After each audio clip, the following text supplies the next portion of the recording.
Hello and welcome to another special recording by Mo from the gnosticwarrior.com. I want to wish you all a happy new year out there with a special recording and article on why we celebrate New Year's on January 1st. There are many holidays we celebrate across the world, and especially here in America, that very few people truly understand. Today, January 1st is one of those holidays many people think is just about partying and bringing in the new year with some new resolutions that they never keep. But in reality, this day has a deeper meaning you are probably unaware of. The name of the month January is derived from the two-faced god with the Latin name of Janus. The reason he has two faces is because one face looks back into the past and the other face forward to the future. This is essentially what happens right at New Year's Eve when you count down to midnight, which is the ending of one year and the beginning of a brand new year filled with new hopes and dreams.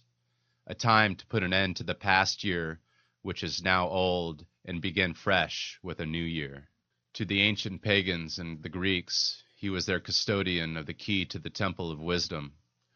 Plutarch had written, "For this Janus in the most remote antiquity, whether a demigod or a king, being remarkable for his political abilities and his cultivation of society, reclaimed men from their rude and savage manners.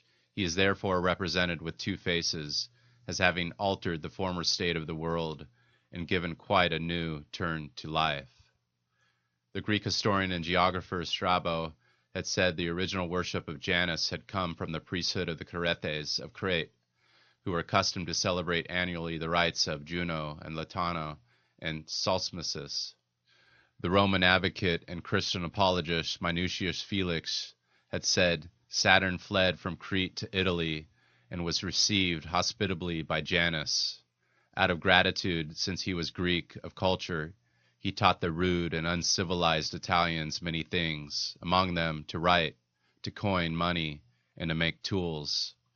The ancient Romans had adopted him as their god of time, doorways, new beginnings, coinage, war, and peace. The double face of Janus was often placed on Roman coins, and during the time of war, the gates of Janus would be left open, and when a war was about to commence, lavish wartime ceremonies were performed throughout the Roman Empire. It was during this time of Pax Romana, which was peace of Rome, when Augustus Caesar had officially closed the gates of Janus, instituting a time of peace, which ended 200 years of constant war. For these changes, he would be deemed by the priesthood of the Caretes as the successor to his father, Julius Caesar, who was known as Divius Aelius, Latin for Julius's God, and he would be given the title of Divi Filius, Latin for Son of God. He'd be known as the savior to the Romans and over time, savior to much of the world. This was after he had conquered Egypt and thus began the rule of the Romans. It was in 8 BC when Augustus had instituted a new Roman calendar, adding 2 new months. One for the month of July, in which was the birthday of his father Julius, and another month called August, which would be honored as the birth month of Augustus. In addition to these changes with the new times, dates, and the end of an old age, with the beginning of a new age called the Sixth Age, in which we are currently in the year 2014 of the same age.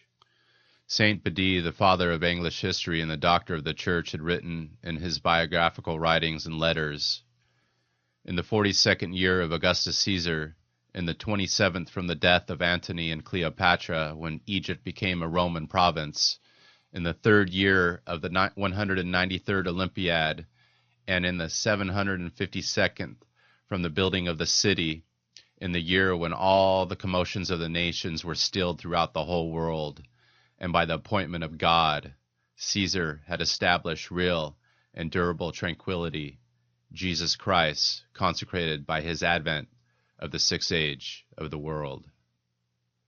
33rd degree Freemason Manly P. Hall had said Janus would later become St. Peter, who is often depicted holding keys, which symbolize the keys to heaven.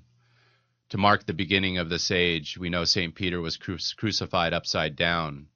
And let us not forget that this past November, the holy remains of St. Peter had went on display in the Vatican for the first time for the world to witness, in St. Peter's Square, which was celebrated by Pope Francis as Mass to conclude the year. And just yesterday, Pope Francis had told the world to listen, to cry for peace, in an impassioned plea to the world to accept each other as brothers during this new year. Could these be the signs of St. Peter coming back with the keys of wisdom, which also may symbolize the closing of the gates of Janus and the beginning of a united world based on peace and mutual cooperation, similar to what Augustus Caesar had done at the beginning of the Sixth Age under Pax Romana?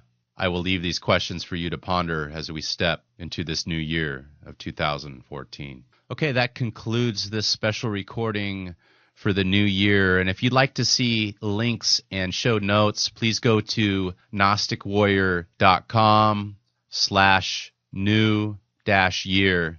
And you could visit my website for more special recordings, interviews with some of the world's best Gnostic and esoteric and occult teachers that you'll find anywhere in the world, and also some weird and cool shit that you won't find anywhere else on the web. Check me out, gnosticwarrior.com.